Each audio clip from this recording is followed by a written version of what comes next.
Bonjour, je m'appelle Marie-Laure Navas.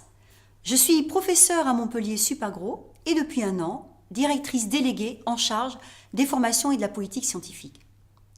Alors, depuis mon arrivée, j'ai coordonné la construction et la stratégie scientifique et partenariale de l'établissement et je travaille maintenant à sa mise en place dans les formations.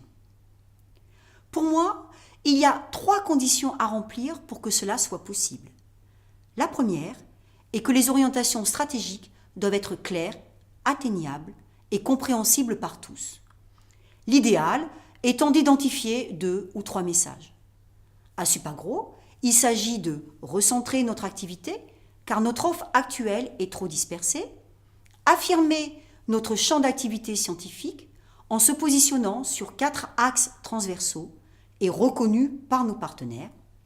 Enfin, renforcer et rendre lisibles les liens entre nos missions principales de formation, de recherche et de transfert.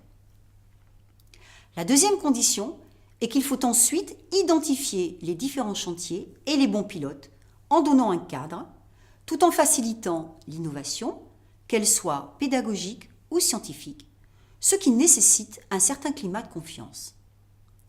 Enfin, la troisième est de se donner le temps nécessaire pour s'auto-évaluer et réajuster le projet tout en impliquant les différentes équipes. Alors chacune de ces conditions correspond à une étape qui nécessite une méthode spécifique et présente des difficultés. Pour identifier des orientations stratégiques claires, atteignables et comprises, il faut obligatoirement associer une approche top-down et bottom-up, du haut vers le bas et du bas vers le haut. L'approche top-down permet de lancer des idées, ce qui permet de les tester et de réagir très vite si elles ne conviennent pas. Cela permet aussi à certains de se positionner en réagissant positivement ou négativement. Cette approche permet aussi d'inclure les propositions ou les recommandations venant de l'extérieur.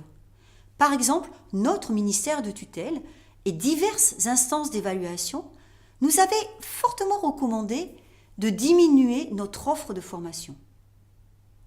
L'approche bottom-up est aussi indispensable pour diversifier les points de vue et faire émerger des nouvelles propositions.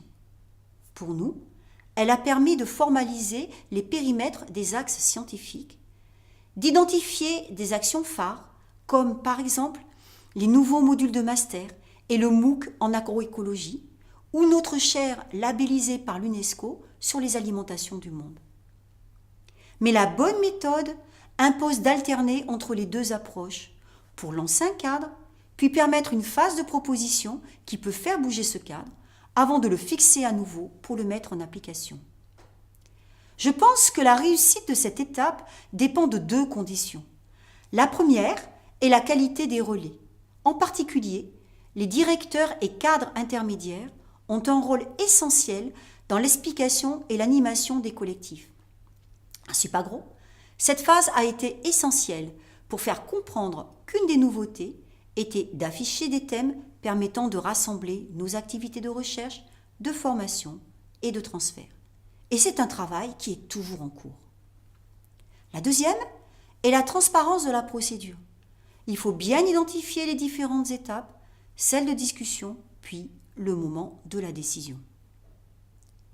Une fois le cadre fixé, il doit être décliné en chantiers, puis chacun de ces chantiers en action. À Supagro, il y a eu plusieurs chantiers lancés en parallèle, parmi lesquels les 2 suivants. Nous avons tout d'abord identifié 2 niveaux de formation dont l'offre devait être revue.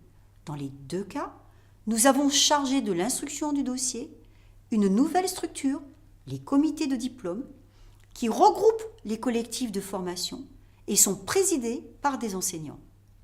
C'est un changement, car beaucoup d'enseignants avaient l'habitude de travailler seuls ou par petite équipe. L'autre chantier important est celui des axes scientifiques qui doivent faire émerger des actions. J'ai proposé des idées au départ et je me suis vite rendu compte que la sauce prenait quand les enseignants ont confirmé un axe que j'avais proposé alors qu'il n'existait pas avant et surtout quand ils en ont proposé un nouveau. Dans les 2 cas, des nouveaux projets sont apparus avec des formations, des lieux d'interface avec les professionnels, avec aussi de nouveaux porteurs, pas forcément identifiés auparavant. Dans cette étape, l'ennemi, c'est le temps. Il faut prendre le temps de la consultation et de la réflexion, mais à la fin, il faut trancher. Et c'est là qu'une procédure claire et expliquée en début de processus est essentielle. Enfin, la troisième étape d'auto-évaluation est souvent absente, par manque de temps ou parce qu'on a envie d'aller vers de nouveaux projets. Je la pense essentielle pour corriger les erreurs ou rajuster certains choix, mais aussi pour revenir vers les équipes. Là aussi, le rôle des cadres et directeurs relais est essentiel. Pour conclure, je dirais qu'une réforme réussie, c'est aussi celle qui permet de faire émerger certaines initiatives isolées, qui seront peut-être à la base de la stratégie de demain. Cela suppose d'avoir un cadre un peu flexible et surtout un management à l'écoute.